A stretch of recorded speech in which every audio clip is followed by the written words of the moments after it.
আসসালামু আলাইকুম। আলিবাবার পাঠশালার আরও একটি নতুন ক্লাসে সবাইকে স্বাগতম। আজকের ক্লাসে আমরা তড়িৎবিদ্যা ও চৌম্বকত্ব কোর্সের একটি গুরুত্বপূর্ণ প্রশ্ন সমাধান করব। এটি হচ্ছে তোমাদের তড়িৎবিদ্যা ও চৌম্বকত্ব কোর্সের ধারক এবং ধারকত্ব অধ্যায়ের একটি গুরুত্বপূর্ণ প্রশ্ন। তো দেখো, এটি বিগত বছর 5 সাল, 7 সাল, 2012 সাল, 2014 সাল, 2016 সাল এবং 2018 সাল। সো দেখো, এগুলো কতবার এসেছিলো আমরা এটা দেখেই বুঝতে পারছি যে এটা কতটা গুরুত্বপূর্ণ একটি প্রশ্ন। সুতরাং সবাই মনোযোগ দিয়ে প্রশ্নটির উত্তর দেখবা এবং আমি আশা করি এটা খুব সহজেই বুঝতে পারবা। তো শুরু করার আগে একটি কথা বলে নিতে চাই, যারা আমার চ্যানেলটি সাবস্ক্রাইব করেনি এখনও সাবস্ক্রাইব করে নাও এবং ভিডিওগুলো বেশি বেশি করে শেয়ার করো, যাতে তোমাদের ফ্রেন্ডরাও এই ভিডিওগুলো থেকে উপকৃত হতে পারে। এবং বাংলাদেশের একমাত্র ইউটিউব চ্যানেল এই আলিবাবার পাঠশালা, যেখানে তোমরা ফিজিক্স ফার্স্ট ইয়ারের সকল কোর্স, ক্যালকুলাস, ফান্ডামেন্টাল ফিজিক্সের যে কোর্সগুলো আছে এবং নন মেজর কেমিস্ট্রি 1, কেমিস্ট্রি 2, এছাড়াও ধরো যে ফার্স্ট ইয়ারের যে সকল কোর্স রয়েছে সকল কোর্স এবং সেকেন্ড ইয়ারের মোটামুটি কোর্সগুলো অ্যাড করা হচ্ছে। আশা করা যায় খুব তাড়াতাড়ি সকল কোর্স অ্যাড করা হবে। তো এটি একমাত্র ইউটিউব চ্যানেল যেখানে তোমরা সকল কোর্স পাবা। তো যারা যারা ক্লাসগুলো পেতে চাও রেগুলার, অবশ্যই চ্যানেলটি সাবস্ক্রাইব করবা এবং নোটিফিকেশান অন করে রাখবা, তাহলে যখনই ক্লাসগুলো আপলোড দেওয়া হবে সাথে সাথে তোমরা পেয়ে যাবা। এবং দেখো, আমার চ্যানেলে যতগুলো সদস্য আছে তারা কিন্তু অনেকেই আবার মেসেঞ্জারে নক দিয়ে বলে যে ভাইয়া আমি হচ্ছে ক্লাসগুলো পাচ্ছি না, ক্লাস কি আপলোড দিয়েছেন কি না। তো এটির যেটার মেন কারণ সেটা হচ্ছে যে তোমরা নোটিফিকেশান বাটন অনেকে অন করছো না। অনেকে ভাবছো যে সাবস্ক্রাইব করে রাখলে হয়তো বা পাওয়া যাবে ভিডিওগুলো। না, অবশ্যই শুধুমাত্র সাবস্ক্রাইব করে রাখলেই ভিডিওগুলো পাওয়া যাবে না।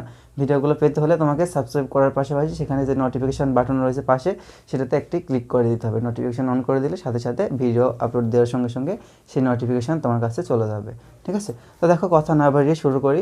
দেখো, আজকের যে প্রশ্ন সেটি হচ্ছে যে একটি সমান্তরাল পাত ধারকের ধারকত্বের রাশিমালা প্রতিপাদন করো। ঠিক আছে? দেখো, এটি বিগত বছর 6 বার এসেছিল শুধুমাত্র জাতীয় বিশ্ববিদ্যালয়, তাছাড়া এটা ঢাকা বিশ্ববিদ্যালয়ের প্রশ্ন, ঢাকা বিশ্ববিদ্যালয় এসেছিল। সো জাতীয় বিশ্ববিদ্যালয়ে যারা স্টুডেন্ট রয়েছে তোমাদের জন্য এটি খুবই গুরুত্বপূর্ণ, অর্থাৎ এবার যারা পরীক্ষা দেবে তাদের জন্য তো মোস্ট ইম্পর্টেন্ট।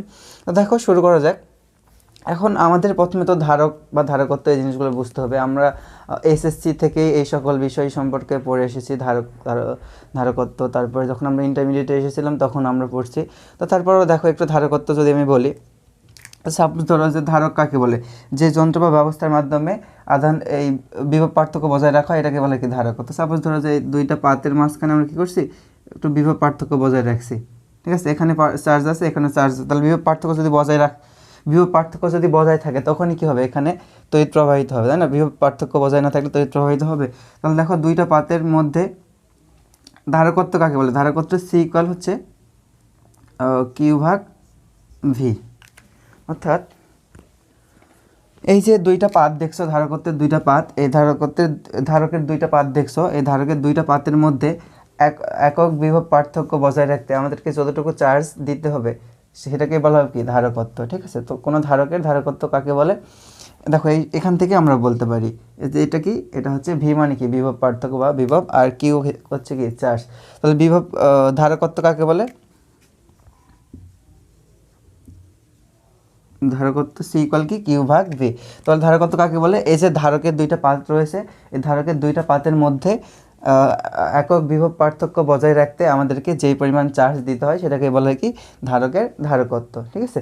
আমি সাধারণত আমার যে স্টুডেন্টদের আমি ব্যাচে পড়াই তাদেরকেও কিন্তু আমি কখনো এই সকল সংজ্ঞা কখনো মুখস্থ করাই না বা এই এককগুলো মুখস্থ করাই না। আমরা যদি এখান থেকে কিন্তু বলতে পারতেছি ধারকত্ব কি, অযথা মুখস্থ করার কিছু নেই।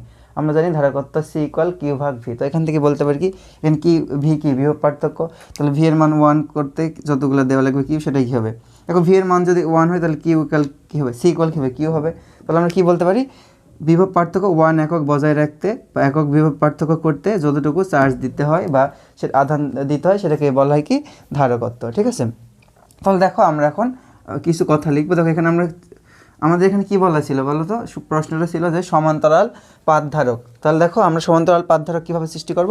দুইটা পাত যদি আমরা দেই এবং দুইটা পাত সমান্তরালে রেখে সেখানে যদি আমরা কোনো ধারক তৈরি করি সেটাকে বলা হবে কি, সমান্তরাল পাত ধারক। তো এখানে দেখো, আমি সিম্পলি দুইটা পাতকে রেখে দিয়েছি এবং এই দুইটা পাথকে যদি আমরা কোনো কোষের সঙ্গে যুক্ত করে দিই বা ব্যাটারির সঙ্গে যুক্ত করে দিই, তো এখানে ঋণাত্মক প্রান্ত দিয়েছি, এখানে ধনাত্মক প্রান্ত দিয়েছি, অর্থাৎ ব্যাটারির দুইটা অংশ থাকে, এটা তো আমরা জানি, একটা প্লাস আর একটা কি মাইনাস। তাহলে আমরা একটা প্লাস আর একটা মাইনাসের সাথে যদি এটাকে যুক্ত করে দিই দুইটা পাথকে, তাহলে কী হবে, এখানে একটা দিয়ে ঋণাত্মক চার্জ যাবে আর একটা দিয়ে কী হবে, ধনাত্মক চার্জ প্রবাহিত হবে, তাই না? এবং এই সময় একটি কী হবে, ধারকের সৃষ্টি হবে।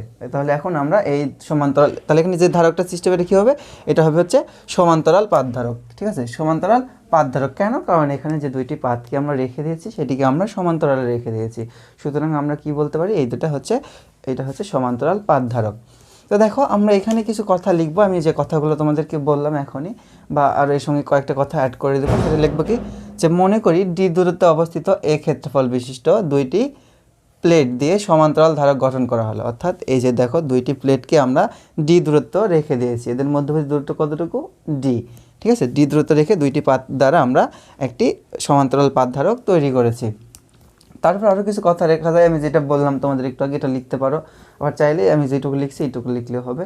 তো আর একটু কি লিখতে পারো, যে তারপরে আমরা হচ্ছে এই যে দুইটা পাতকে ব্যাটারি বা কোষের দুইটি প্রান্তের সঙ্গে যুক্ত করে দিলে এখানে একটি দিয়ে ধনাত্মক আধান প্রবাহিত হবে, অর্থাৎ প্লাস কিউ চার্জ প্রবাহিত হবে, এবং অপরটি দিয়ে ঋণাত্মক আধান প্রবাহিত হবে, অর্থাৎ মাইনাস কিউ আধান প্রবাহিত হবে। তাহলে এখানে একটি ধারকের কি হচ্ছে, সৃষ্টি হচ্ছে। তো দেখো তারপরে কি লিখবা, তো ধারকটির পাত দুটির সমান আকার, এই ক্ষেত্রফল বিশিষ্ট তল দ্বারা আবৃত, এই উচ্চতা একটি গাউসীয় পৃষ্ঠ কল্পনা করে। দেখো এর আগের যে অধ্যায়টি ছিল সেটা হচ্ছে গসের হচ্ছে তল, ওখানে গসের তল আমরা পড়ছি, বা গসের যে সূত্র ছিল ওখানে আমরা কিন্তু পড়ছি। এর আগের এতেও আমি হচ্ছে গসের সূত্র থেকে কোলম্বের সূত্রটা আমরা হচ্ছে প্রতিপাদন করেছিলাম, ওখানে আমি গসের সূত্র সম্পর্কে মোটামুটি একটু আলোচনা করার চেষ্টা করেছি।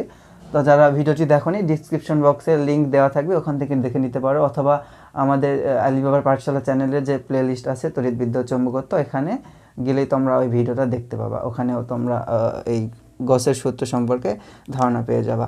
তো দেখো তাহলে কি ধরে নিচ্ছি, যে পরের অংশতে কী বললাম, ধারকটির পাত দুটি সমান আকার, এ ক্ষেত্রফল বিশিষ্ট তল দ্বারা আবৃত এইচ, অর্থাৎ এই যে এখানে যে তল দ্বারা আবৃত করা হয়েছে তার ক্ষেত্রফল কত, এ, যে তল দ্বারা এটা আসছে আবৃত করা হয়েছে সেই তলটার ক্ষেত্রফল কত, এ, এবং এই ক্ষেত্রফল থেকে আবৃত ক্ষেত্রফল থেকে এইচ উচ্চতায় একটি গাউসীয় তল কল্পনা করি। তাহলে ক্ষেত্রফল থেকে এইচ উচ্চতায় একটি আমরা গাউসীয় তল কল্পনা করছি, কেন? কারণ আমরা এখানে হচ্ছে গসের সূত্র দ্বারাই করবো, তাহলে আমাদেরকে গাউসীয় তল কি করতে হবে, কল্পনা করতে হবে, ঠিক আছে? তো এই কথা লেখা শেষ।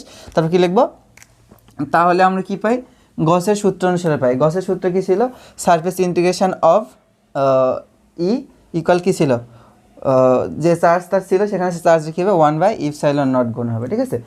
তাহলে এটাই ছিল কি গাউসের সূত্রের হচ্ছে গাণিতিক রূপ, ঠিক আছে?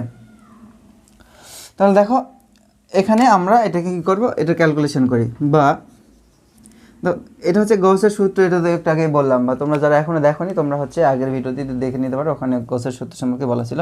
তাহলে গাউসের সূত্রটা কী ছিল, surface integration of E equal কী হবে, চার্জ যে থাকে কিউয়ের কী হবে, 1/ε0 গুণ হবে, ঠিক আছে? তাহলে দেখো এখানে আমরা যদি ক্যালকুলেশন করি তাহলে কী হবে, সারফেস ইন্টিগ্রেশন এটা করো, ই আর ডিএস, এটার মধ্যে কী হবে, ডিএস কস থিটা, ঠিক আছে? কারণ তোমরা ভেক্টর অধ্যায় শিখে এসেছো যে ভেক্টর থেকে এ যে এরকম যদি থাকতো, A vector dot B vector equal কী হতো, এ বি কস থিটা, আর A vector cross B vector হলে কী হতো, এ বি সাইন থিটা, সেখানে ডট প্রোডাক্ট রয়েছে, তাহলে কী হবে, কস থিটা। এখন এই যে সারফেস মানে এই যে পৃষ্ঠটা, এই পৃষ্ঠ এবং এই তড়িৎ প্রাবল্যের মধ্যবর্তী কোণ কত ডিগ্রি, 0 ডিগ্রি, তাহলে আমরা এখানে থিটার পরিবর্তে কী লিখব, 0 ডিগ্রি, ঠিক আছে? ইকুয়াল কী হয়, Q/ε0, ঠিক আছে? বা দেখো তো cos 0 ডিগ্রির মান কত, cos 0 ডিগ্রির মান 1, তাহলে এখানে আমরা কী পাই, surface integration of E dS, ঠিক আছে? বা কী হবে, দেখো এখানে ইটাকে আমরা বাইরে নেব, কেন? কারণ ই এর কি কোনো ইন্টিগ্রেশন হবে, ই এখানে তো ধ্রুবক, তাহলে এস এর সাপেক্ষে ই এর তো কোনো ইন্টিগ্রেশন হবে না, এটা হচ্ছে ধ্রুবক, তাহলে ধ্রুবককে আমরা বাইরে নেই, এটা যেহেতু ইন্টিগ্রেশন হবে না। আর ইন্টিগ্রেশন অফ ডিএস ইকুয়াল কী হবে, Q/ε0। তাহলে অনেকে হয়তো ভাবছো যে cos থিটা কোথায়, cos 0 কোথায় গেলে, আমি তো বলে দিলাম যে cos 0 এর মান কত 1, ঠিক আছে। তাহলে 1 এর মান তো আর লেখার দরকার নেই, এটাকে আমরা সরাসরি এরকম করে দিতে পারি। তারপর দেখো এখানে ডিএস এর ইন্টিগ্রেশন কত হবে বলো তো? ডিএস এর ইন্টিগ্রেশন হবে এস, আর এখানে যে ক্ষেত্রটা আছে এখানে আমরা বলে দিয়েছি যে এ ক্ষেত্রফল বিশিষ্ট তল দ্বারা আবৃত। তাহলে এই ক্ষেত্রফল, তাহলে এই ডিএস এর ইন্টিগ্রেশন করলে কি হবে? এটা ইন্টিগ্রেশন করলে হবে এ, ঠিক আছে। কেন? কারণ এখানে দেখো এই এস এর ডিএস এর ইন্টিগ্রেশন করলে এস হতো, তাই না? আমরা তো জানি যে আচ্ছা ইন্টিগ্রেশন অফ ডিএক্স ইকুয়াল কি বলো তো? Integration of d x equal x, তাহলে ইন্টিগ্রেশন অফ ডিএক্স ইকুয়াল কী হবে? এস হবে। আর এখানে এই এসটা হচ্ছে কি, এখানে যে সারফেসটা আছে বা যে পৃষ্ঠটা আছে বা যে তলটা আছে সেটাকে আমরা কতটুকু বলে নিছি, ধরে নিছি কতটুকু? এ ক্ষেত্রফল বিশিষ্ট তল। তাহলে কি হবে এখানে এটার ইন্টিগ্রেশন করলে কি পাবো আমরা? এটার ইন্টিগ্রেশন যদি করি তাহলে আমরা পাবো কি? পাবো ই তো থেকে যাবে, আর এই ডিএস এইটুকু ইন্টিগ্রেশন করলে হবে কি? এ। তাহলে এটা কি হয়? কিউ ভাগ ইপসাইলন নট, ঠিক আছে। বা আমরা কি পাই? আমরা পাই হচ্ছে ই ইকুয়াল কি কিউ ভাগ ইপসাইলন নট ভাগ কি ইপসাইলন নট ইন্টু এ, ঠিক আছে। এটা আমরা পাইলাম, এটাকে আমি 1 নম্বর সমীকরণ দিচ্ছি, ঠিক আছে। তো দেখো আমাদের কিন্তু ধারকত্ব বের করতে বলছিল। আমি প্রথমেই ধারকত্ব সম্পর্কে তোমাদের একটি ধারণা দেওয়ার চেষ্টা করেছি। তো ধারকত্ব কী ছিল? ধারকত্ব কিউ ইকুয়াল কী ছিল? ধারকত্ব সি ইকুয়াল ছিল হচ্ছে কিউ ভাগ ভি। তাহলে আমাদেরকে অবশ্যই ভি এর মানটা প্রয়োজন রয়েছে, তাই না? আর ভি এর মানটা বের করার জন্য আমরা এখান থেকে ই এর মানটা নির্ণয় করছি। তো দেখো এর কিছুদিন আগে 2-3 দিন বা কয়েকদিন আগে আমি একটা ক্লাস দিয়েছিলাম, ওখানে আমরা একটা প্রতিপাদন করেছিলাম যে ভি ইকুয়াল কী ছিল? বিভব পার্থক্য। আবার দেখো ভি ইকুয়াল কী ছিল? Minus summation of E DL. একটু মনে করে দেখো, এটা কিন্তু আমরা প্রতিপাদন করেছিলাম, তাই না? ইন্টিগ্রেশন অফ ই ডিএল, বিভব পার্থক্য বা বিভব ভি ইকুয়াল কী ছিল? Minus integration of E DL. এটা আমরা কিন্তু এর আগে করেছিলাম, একটু খেয়াল করে দেখো, এটা কিছুদিন আগে আমরা করে নিয়েছিলাম। তো আমাদের মূল কথা হচ্ছে আমরা ধারকত্ব নির্ণয় করবো। ধারকত্ব সি ইকুয়াল কি কিউ ভাগ ভি, ঠিক আছে। তাহলে আমাদের ভি এর মানটা প্রয়োজন, এই কারণেই আমরা এখান থেকে ই এর মান তৈরি করছি। ই এর মানের মাধ্যমে দেখো ভি এর মান তো পাবো, ভি এর মানটা ওখানে বসাই দেবো, তাহলে আমাদের উত্তর হয়ে যাবে। তাহলে দেখো এখানে আমরা এটাকে করি আবার আগের মতো, এটাকে যদি ভাঙায় লিখি তাহলে কী লেখা হয়?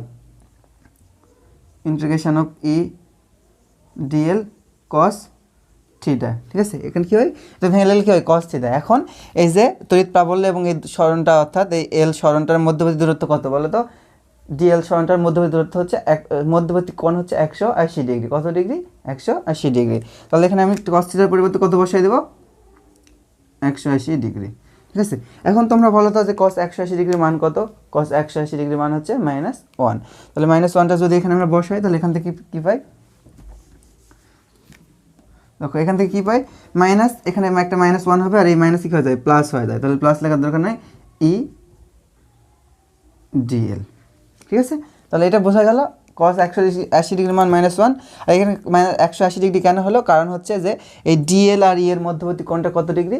180 ডিগ্রি। কারণ এটা পরস্পর বিপরীত দিকে ক্রিয়া করে, যেদিকে তড়িৎ প্রাবল্য ক্রিয়া করে আর এই মানে সরণ যেদিকে হচ্ছে তার বিপরীত দিকে ক্রিয়া করছে। সেই কারণে এখানে আমরা কি লিখতে পারি? ই ইকুয়াল ই আর ডিএল এর মধ্যবর্তী কোণ হচ্ছে 180 ডিগ্রি। তাহলে আমরা কী পেলাম? ভি ইকুয়াল ই ডিএল। তো ই এর মানটা বসাবো, তার আগে আমরা ডিএল এরটা করে নিই। এখন দেখো আবার আগের মতোই এখানে এই ইটা কি এল এর সাপেক্ষে হবে ইন্টিগ্রেশন, তাহলে ধ্রুবকটাকে বাইরে রেখে দাও। আর ডিএল এরটা করলে কত হয়? ডিএল এরটা করলে হবে ডি। কেন? দেখো ডিএল এরটা যদি করি তাহলে এল হতো, তো নাকি মধ্যবর্তী দূরত্ব কী হতো? এল হতো। মানে এই যে ডিএল, ইন্টিগ্রেশন অফ ডিএল করলে কত হয়? এল হবে, মানে এই এল হবে না? তোমরা হচ্ছে ক্ষুদ্র একটা সরণের ডিএক্স এটা করলে কি হবে? ইন্টিগ্রেশন অফ ডিএক্স ইকুয়াল কী হবে বলো তো? এক্স হবে। তাহলে ইন্টিগ্রেশন অফ ডিএল ইকুয়াল কী হবে? এল হবে। এখন এই দৈর্ঘ্যটা কতটুকু বলো তো? আমরা কিন্তু ধরে নিয়েছি কি কতটুকু দূরত্বে অবস্থিত? ডি। তাহলে এই দূরত্ব কতটুকু? ডি। তাহলে আমরা কি লিখবো? সরাসরি আমি এখান থেকে করে দিচ্ছি, ডিএল সমান কি? ইন্টিগ্রেশন ডিএল ইকুয়াল এল। তাহলে এল মানে এখানে দূরত্বটা কতটুকু? ডি। তাহলে আমরা কি লিখবো? ডি লিখে দেবো সরাসরি, ঠিক আছে। তাহলে আমরা কী পেলাম? ভি ইকুয়াল ই ডি, বা এর মানটা তুমি আগে বের করে রেখেছো না, এটা তুমি এখানে বসায় দাও। তাহলে কি হয়? কিউ ভাগ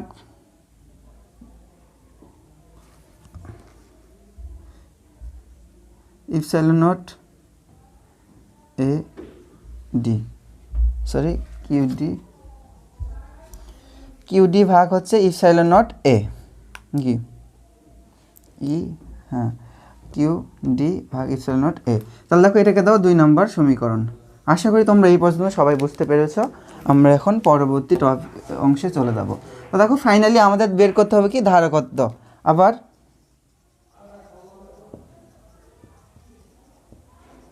ধারকত্ব সি ইকুয়াল কি বলো তো, প্রথমেই বলে দিয়েছি তোমাদেরকে ধারকত্ব সি ইকুয়াল কি কিউ ভাগ ভি।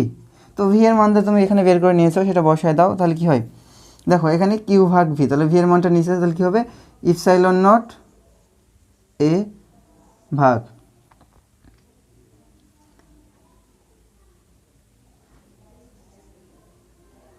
হচ্ছে কিউ ডি। তাহলে এখানে কিউ কিউ কাটাকাটি করলে কি হয়, পাই হচ্ছে ইপসাইলন নট এ ভাগ কিউ ডি।